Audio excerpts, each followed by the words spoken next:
The frigid winter wind howled across the plains of Montana, cutting through the town of Colfax like a razor as Rebecca Caldwell pressed her back against the stone wall of the church, one hand cradling her swollen belly.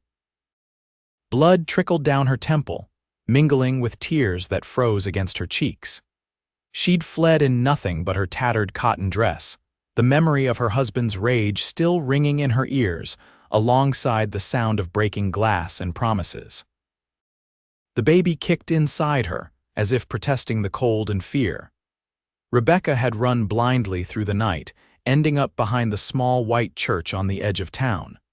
Now, as the temperature plummeted and snow began to fall, she realized she might have escaped one death only to face another.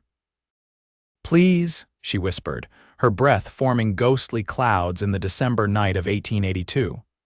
"Please help us." Vincent Everett guided his horse slowly through the snow, cursing his decision to ride into town so late.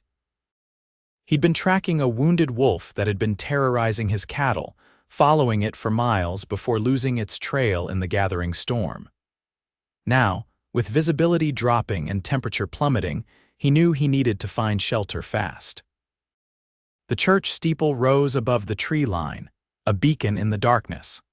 Vincent had never been much for religion, but tonight that steeple looked like salvation.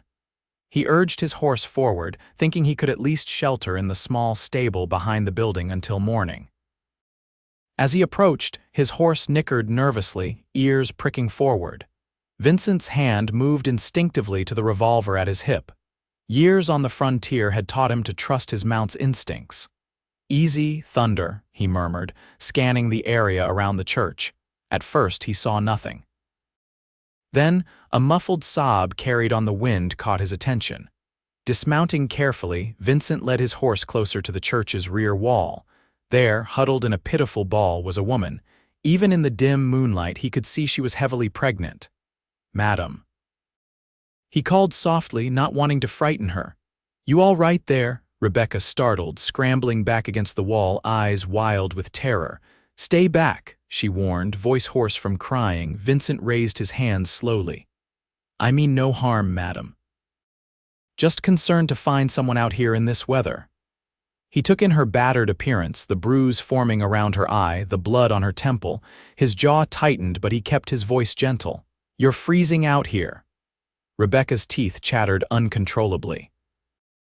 She'd been sitting there for hours, too afraid to return home, too terrified to seek help in town where her husband's influence ran deep. I'm fine," she managed, though her blue-tinged lips told a different story. Vincent shook his head. "No disrespect intended, madam, but you're clearly not fine." He glanced at the darkened church. "Pastor seems to be away. Let me at least build you a fire before you catch your death."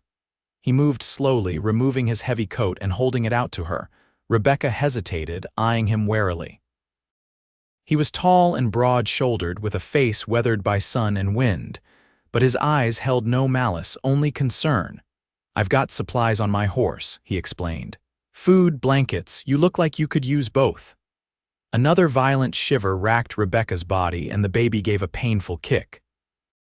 Making a decision, she reached for the coat. "Thank you," she whispered. Vincent nodded, relief crossing his features. "Name's Vincent Everett. I've got a small ranch about 5 miles north of town." "Rebecca," she replied, deliberately omitting her married name. "Rebecca Caldwell." Vincent didn't press for more information. Instead, he gathered deadfall from nearby trees and cleared a small area against the church wall, sheltered from the wind. With practiced efficiency, he struck a match and coaxed a small flame to life, feeding it carefully until a modest fire crackled between them. Rebecca inched closer to the warmth, Vincent's coat enveloping her like a tent. For the first time in hours, she felt the numbness in her fingers begin to recede. "How long have you been out here?" Vincent asked, unpacking jerky and hardtack from his saddlebag. "Since sunset," Rebecca admitted. "I had nowhere else to go." Vincent's expression darkened. "Your husband do that to your face?" Rebecca's hand flew to her bruised cheek, shame washing over her. "He wasn't always this way," she said softly. "When we first married, Joseph was kind, but when I told him about the baby..." Her voice trailed off. Some men don't deserve the title, Vincent said grimly, handing her a strip of jerky. Eat, you need your strength. As Rebecca accepted the food, the baby shifted painfully, causing her to wince. Vincent noticed immediately. How far along are you? Nearly 8 months, I think. Rebecca chewed slowly, realizing how hungry she was. Joseph said it wasn't his, called me terrible things. But he's wrong, Mr. Everett. I've never been with another man. Vincent nodded, believing her without question. Something about her straightforward gaze told him she wasn't lying. What will you do now? Rebecca's eyes filled with fresh tears. I don't know. Joseph knows everyone in town. The sheriff is his cousin if I go back. She shuddered. Vincent stared into the fire, thoughts racing. He couldn't leave this woman and her unborn child to fend for themselves, but he was a bachelor rancher with little to offer besides hard work and solitude. I've got a spare room, he said finally. It's not much, but it's warm and safe. You're welcome to it until you figure things out. Rebecca stared at him, searching his face for signs of deception or ulterior motives. Why would you help me? You don't even know me, Vincent shrugged, poking at the fire. My mother was in a similar situation once. No one helped her. He met Rebecca's gaze steadily. I learned early that sometimes doing what's right isn't popular or easy, but it's still what needs doing. Rebecca felt a weight lift from her shoulders. For the first time in months, she felt a flicker of hope. Thank you, Mr. Everett. Vincent, he corrected with a small smile. If you're going to be staying under my roof, we might as well use first names. They sat in silence for a while, the fire crackling between them, snowflakes dancing in the darkness beyond their small circle of warmth.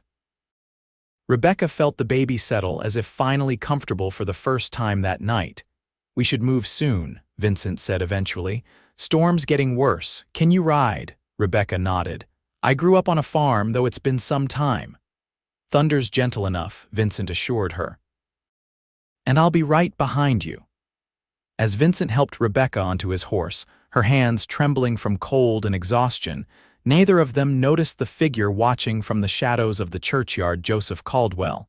His face contorted with rage as he watched his wife ride away with a stranger. The journey to Vincent's ranch was slow and treacherous. The storm intensified, snow whipping around them in blinding sheets. Vincent walked alongside the horse, one hand on Rebecca's knee to steady her, his voice a constant reassurance as they navigated the darkness. By the time the modest cabin came into view, Rebecca was nearly unconscious with exhaustion. Vincent lifted her from the saddle, carrying her into the house and settling her by the hearth while he quickly built up the fire. Let me tend to Thunder, he said, draping a quilt over her shoulders. Then I'll make some hot food. Rebecca nodded weakly, watching him disappear back into the storm. The cabin was simple but clean, one main room with a kitchen area and fireplace, 2 doors leading presumably to bedrooms. Handmade furniture filled the space, sturdy and practical. It felt more like a home than the grand house she'd shared with Joseph in town. When Vincent returned, stamping snow from his boots, he found Rebecca examining a framed photograph on the mantel, a stern-faced woman with kind eyes, holding a young boy who could only be Vincent himself. Your mother. She asked. Vincent nodded, hanging his wet coat by the door. She died when I was 15, pneumonia. He moved to the stove, stoking it and setting a pot of stew to warm. Taught me everything I know about ranching before she passed. And your father, a shadow crossed Vincent's face. Disappeared when I was 3, left my mother to run the ranch alone. Rebecca understood then why he'd been so quick to help her. They shared a common wound, abandonment by someone who should have protected them. I never thanked you properly, she said softly, for finding me, for the fire. I might have. She couldn't finish the thought. Vincent waved away her thanks. Anyone would have done the same. No, Rebecca said firmly. They wouldn't have. Their eyes met across the room, an understanding passing between them. Vincent cleared his throat, suddenly uncomfortable with the intensity of her gaze. You should get some rest after eating. Tomorrow we can figure out what to do next. Rebecca nodded, though she had no idea what next could possibly be. Joseph would be searching for her, his rage only intensifying with every passing hour. But for tonight, at least, she was safe. The following days established a tentative routine. Vincent gave Rebecca his bedroom, insisting on sleeping on a bedroll near the fire. Each morning he rose before dawn to tend the cattle, returning mid-morning to check on her before heading out again for afternoon chores. Rebecca, determined not to be a burden, took over cooking and cleaning. Her culinary skills far surpassed Vincent's basic bachelor fare, and soon the cabin smelled of fresh bread and hearty stews. They spoke little at first, both cautious of crossing invisible boundaries. But as the days turned into a week, conversation began to flow more freely over meals and evening fires. "How long have you lived alone out here?" Rebecca asked one night, mending a tear in one of Vincent's shirts. 7 years now," he replied, whittling a small wooden horse. "After Mother died, I considered selling up and moving to California, but this land is in my blood now." Rebecca nodded, understanding. "It's beautiful here, so peaceful." She ran a hand over her stomach. "The baby seems to like it too, less kicking, more gentle movements." Vincent's eyes lingered on her rounded belly, a strange expression crossing his face. "What will you name it?" Rebecca smiled. "Rose if it's a girl after my grandmother, for a boy." She hesitated. "I've always liked the name Thomas." "Good strong names," Vincent approved. As Christmas approached, Vincent noticed Rebecca growing more withdrawn. She'd stand at the window for long periods, staring toward town, her hand protectively cradling her belly. "He's looking for me," she said one evening, not turning from the window. "Joseph, I can feel it." Vincent set down the bridle he was mending. "This is my property. He has no right to come here." Rebecca turned, her eyes haunted. "Rights don't matter to Joseph when he's angry, and I've never seen him as angry as he was that night." Vincent crossed the room to stand beside her, his presence solid and reassuring. "I won't let him hurt you again," he promised. "Either of you." Rebecca blinked back tears, overwhelmed by his steadfast protection. No man had ever defended her this way, not even Joseph, during their early days of courtship. "Why are you doing all this?" she whispered. "Taking in a strange woman, risking the anger of a man like my husband." Vincent was quiet for a long moment, staring out at the snow-covered landscape. "Maybe I was tired of the silence," he said finally. "Maybe the house needed a woman's touch." He glanced at her, a hint of color rising in his cheeks. "Or maybe I just couldn't bear the thought of you and your child suffering when I had the means to help." Rebecca's heart quickened at the genuine emotion in his voice. Over these weeks, she'd come to admire Vincent's quiet strength, his unfailing kindness. He worked from sunrise to sunset, never complaining, always considerate of her needs and comfort. In another life, in another time, she might have allowed herself to explore these feelings blossoming inside her. But she was still a married woman, carrying a child that bound her to Joseph, no matter how much she wished otherwise. The day before Christmas, Vincent rode into town for supplies, leaving Rebecca with a loaded rifle just in case. He returned hours later with not only food and necessities, but also small gifts: a soft knitted blanket for the baby, a bottle of rose-scented bath oil for Rebecca, and a small pine tree he'd cut along the way. That evening, they decorated the tree with strings of dried berries and paper stars Rebecca crafted from old newspaper. Vincent brought out a box of tarnished ornaments that had belonged to his mother, handling each with reverence as he explained their origins. "This one came all the way from Germany," he said, holding up a delicate glass bird. "Father gave it to Mother their first Christmas together." Rebecca took it carefully, admiring its craftsmanship. "It's beautiful. She must have treasured it." Vincent watched as she hung it on the tree, her movements graceful despite her advanced pregnancy.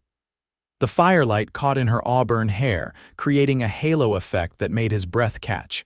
"What was your childhood like?" he asked suddenly. "Before Joseph." Rebecca settled into a chair, grateful to rest her swollen feet. "Simple but good.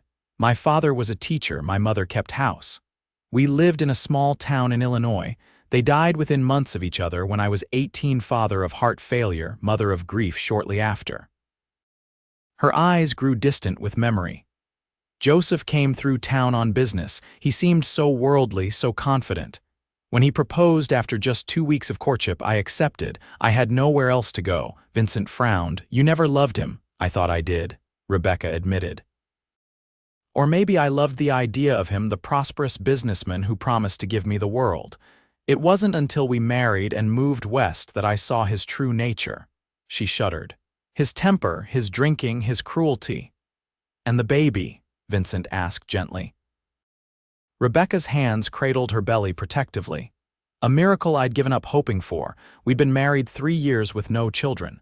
Joseph began blaming me, saying I was barren.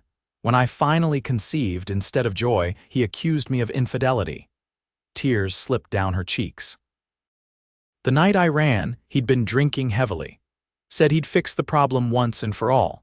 I knew he meant to hurt us both.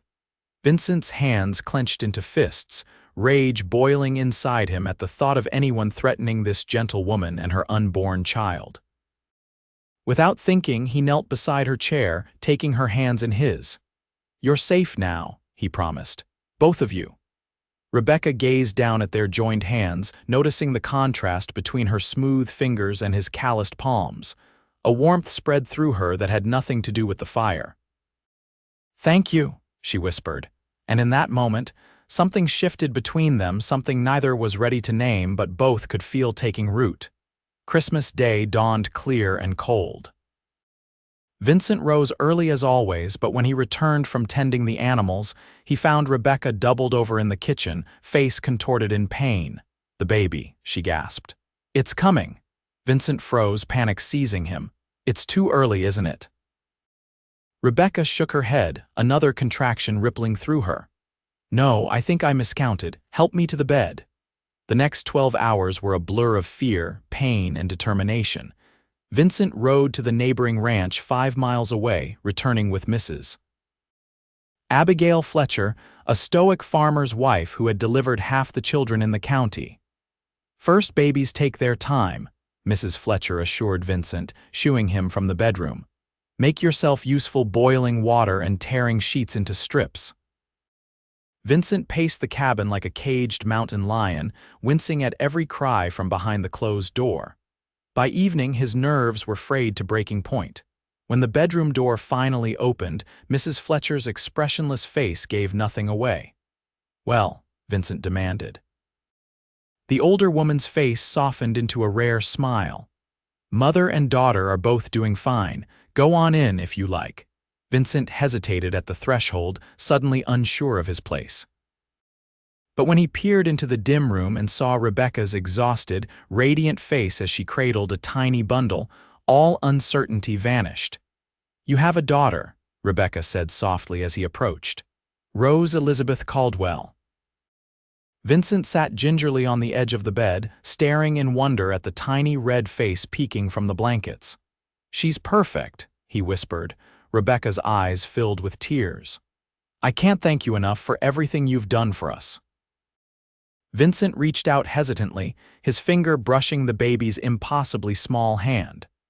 To his amazement, tiny fingers wrapped around his, holding with surprising strength. Hello, little Rose, he murmured, his voice thick with emotion as Mrs. Fletcher prepared to leave, promising to return in a few days to check on mother and child. She pulled Vincent aside. That woman needs more than just shelter, she said bluntly.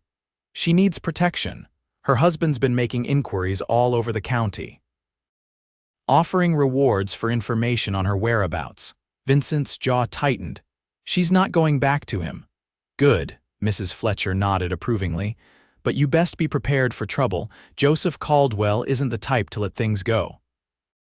After she left, Vincent doubled his vigilance, checking the property boundaries regularly and keeping his rifle within reach. He moved his bedroll into the main room, positioning it between the front door and Rebecca's bedroom. January brought bitter cold and heavy snow, isolating the ranch further. Rebecca recovered quickly from the birth, soon resuming light household duties with Rose swaddled against her chest.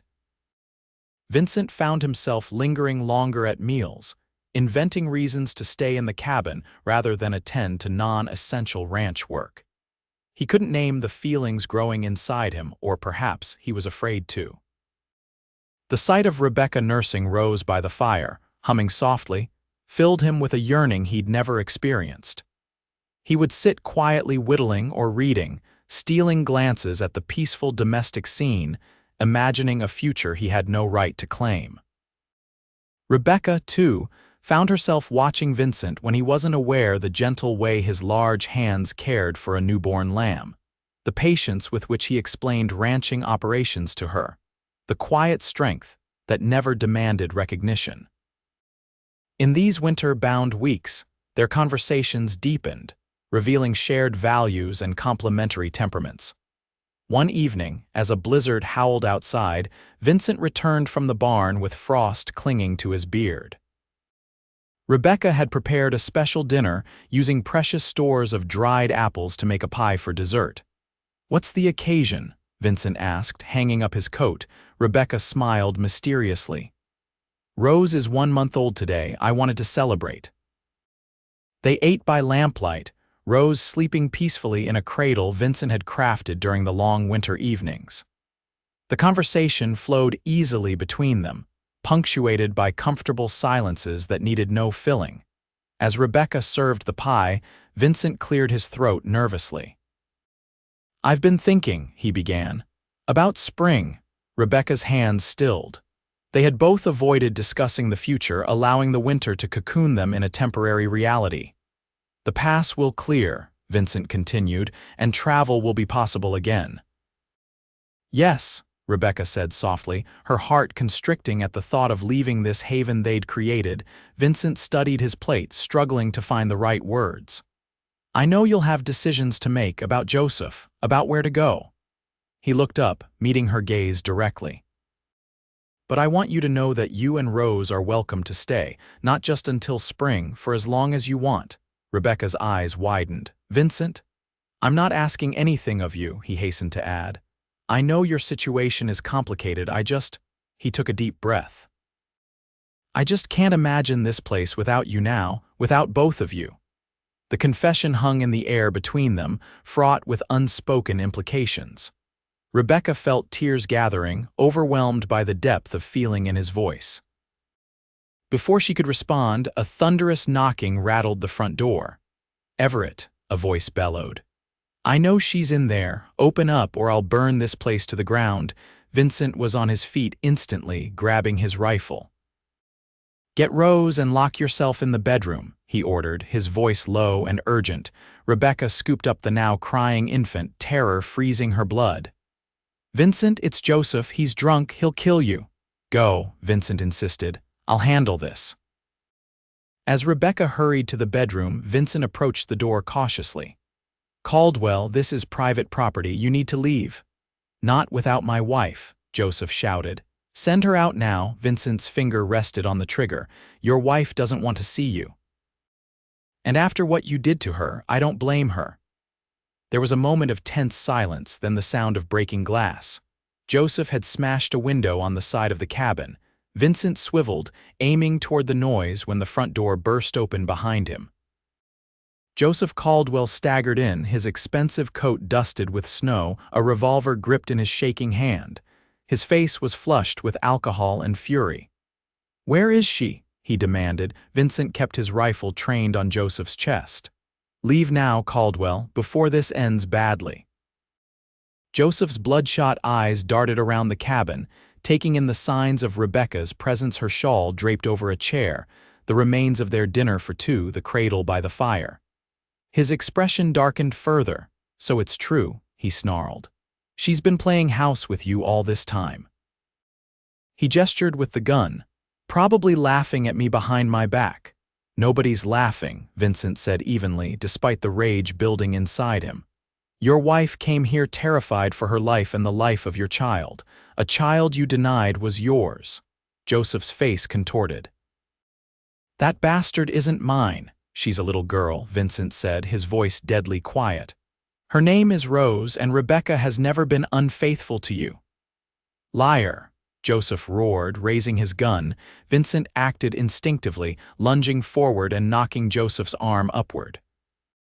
The revolver discharged, the bullet splintering a ceiling beam. The two men grappled fiercely, crashing into furniture. Joseph, despite his drunken state, fought with the desperate strength of jealousy and wounded pride. They fell to the floor, rolling dangerously close to the fireplace. Vincent felt the gun barrel press against his ribs, saw Joseph's finger tighten on the trigger. In that moment, a shot rang out, but Vincent felt no pain.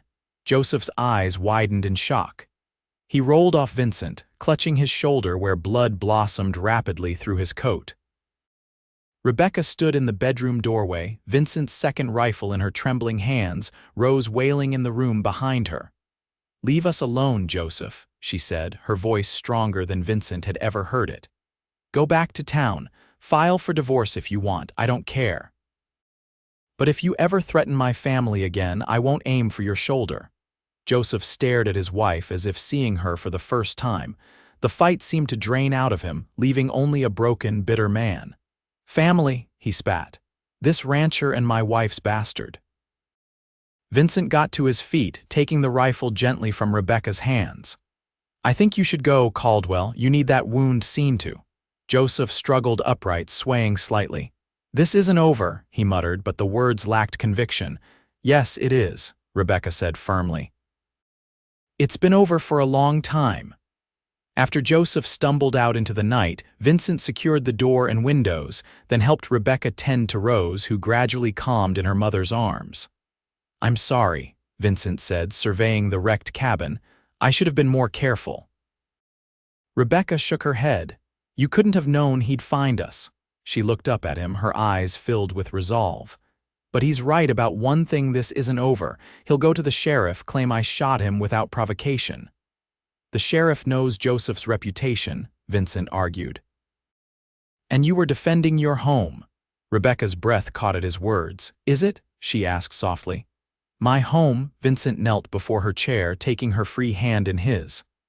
"I meant what I said before Joseph arrived. I want you and Rose to stay, not out of charity or obligation, but because." He paused, gathering courage, "because I've come to love you both." Tears spilled down Rebecca's cheeks. "I've been so afraid to admit it, even to myself, with Joseph still legally my husband with all the complications." "I know," Vincent said gently. "I'm not asking for promises. Just a chance." Rebecca looked down at Rose, now sleeping peacefully against her chest, then back at the man who had saved them both in every way that mattered. "We can fight Joseph together," she said, "and whatever comes after." Vincent's face lit with a joy that transformed his weathered features. Slowly, giving her time to pull away if she wished, he leaned forward and pressed his lips to hers in a tender kiss that held both promise and restraint. Spring came early that year, melting the snow and revealing new life beneath. Vincent rode into town regularly, consulting with the lawyer who helped Rebecca file for divorce on grounds of cruelty. Joseph, facing social ostracism after the truth of his treatment of Rebecca became known, eventually agreed to the dissolution of their marriage in exchange for keeping his business interests intact. By summer, Rebecca was legally free. On a perfect July evening, with wildflowers carpeting the meadows around the ranch, she and Vincent exchanged vows before a small gathering of neighbors and the pastor from Colfax. Rose, now 7 months old and full of smiles, wore a crown of daisies that matched her mother's bouquet. "I never thought I'd find happiness again," Rebecca confessed that night as they stood on the porch of their cabin, watching the stars emerge. "Let alone such perfect happiness." Vincent drew her close, his arms encircling both her and Rose, who slept against her shoulder. "When I found you behind that church wall, I was just trying to help someone in need. I had no idea I was finding my future." Rebecca smiled, leaning into his embrace. "You built more than just a fire that night, Vincent Everett. You built a home for us, a family." As autumn painted the hills gold and crimson, Rebecca discovered she was expecting again. Rose, now taking her first wobbly steps, seemed to sense the coming change. patting her mother's still flat stomach with curious hands. "Another spring baby," Vincent said, his voice thick with emotion when Rebecca shared the news. "This ranch is filling up fast." "Too fast," Rebecca teased, though a hint of genuine question lingered in her eyes. Vincent pulled her close, his hand joining hers over their growing child. "Not nearly fast enough," he assured her. "This place was always meant for a large family. Just took the right woman to make me see it." In late April of 1884, Thomas Vincent Everett arrived in the middle of a gentle spring rain, his lusty cries announcing a strength that matched his father's. Rose, not yet 2, peered skeptically at her little brother before bestowing a sloppy kiss on his forehead. "Your family," Vincent whispered to Rebecca as they watched their children together for the first time. "The one you deserve." Rebecca reached for his hand, squeezing it tightly. "Our family," she corrected. "The one we built together, from that very first fire behind the church wall." Years later, when their children were grown with families of their own, Rebecca and Vincent would still sit on that same porch each winter, watching the snow fall. Sometimes they spoke of that desperate night when fate had brought them together, a pregnant woman hiding from cruelty, a cowboy with a compassionate heart. But mostly they marveled at how the darkest moments of their lives had led them to their greatest joy, and how love, once kindled, had warmed them through all seasons.